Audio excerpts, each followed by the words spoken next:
வாய் கூட அழுகின்ற பிள்ளைக்கு தானே பசி என்று பரியோடு பாலூட்ட வருவாள் உன் வீட்டு கண்ணாடி. ஆனாலும் கூட முன் வந்து நின்றால் தான் முகம் காட்டும். இங்கே மனதுக்குள் பல கோடி நினைவுகள் இருந்தாலும் உதடுகள் திறந்தால் தான் உதவிகள் பெறக்கூடும்.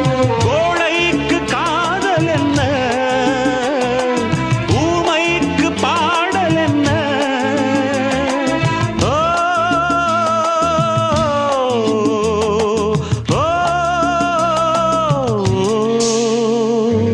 பூங்கொடிதான் பூத்ததம்மா, பொன் வண்டுதான் பார்த்ததம்மா.